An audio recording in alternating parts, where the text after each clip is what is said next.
আসসালামু আলাইকুম রহমতুল্লাহি ওবারাকাতুহু। সম্মানিত ভিউয়ার্স, এই মুহূর্তে আপনারা দেখতে পাচ্ছেন আমি রয়েছি লেবুখালী ব্রিজ অর্থাৎ পায়রা সেতু, পটুয়াখালী পায়রা সেতু। খুবই নান্দনিক একটি ব্রিজ। ঢাকা থেকে পদ্মা সেতুর পরে কুয়াকাটা আসার সময় যে নান্দনিক যে ব্রিজটি রয়েছে এটি হচ্ছে পায়রা সেতু।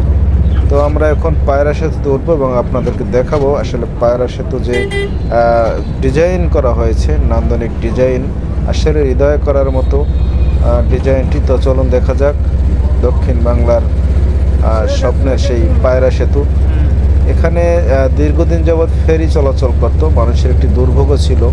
সেই দুর্ভোগের অবসান ঘটিয়ে সেখানে এখন পায়রা সেতু তৈরি হয়েছে। তো মানুষের সেই দুর্ভোগ এখন আর নেই। আপনি ঢাকা থেকে কুয়াকাটা যেতে অবশ্যই এই ব্রিজটি আপনার সাথে দেখা হবে।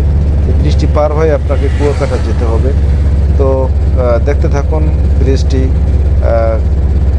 আপনার কাছে কেমন লাগে।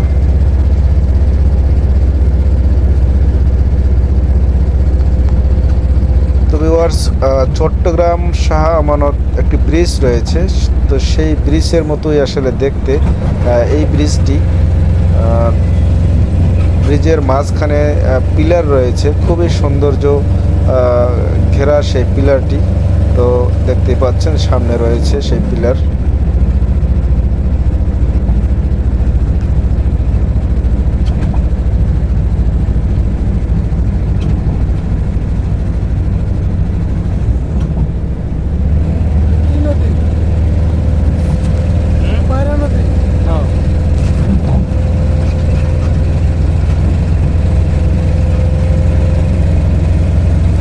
ঢাকা থেকে কুয়াকাটা পর্যন্ত আসতে যতগুলি ব্রিজ রয়েছে, যে পদ্মা সেতুর পরে যে ব্রিজটি রয়েছে নান্দনিক ব্রিজ, এটি হচ্ছে পায়রা সেতু, যেটাকে লেবুখালী ব্রিজ বলা হয়। এখানে পাশেই রয়েছে সেনানিবাস ক্যান্টনমেন্ট এবং ওই পারে পটুয়াখালী। দেখতে পাচ্ছেন যে ব্রিজের মাঝখানে যে পিলারগুলি খুবই অসাধারণ।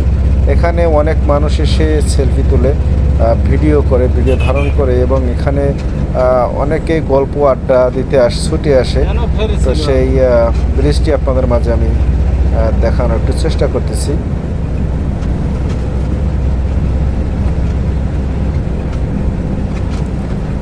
ভিউয়ার্স, আমরা পটুয়াখালীর পাড়ে চলে এসেছি।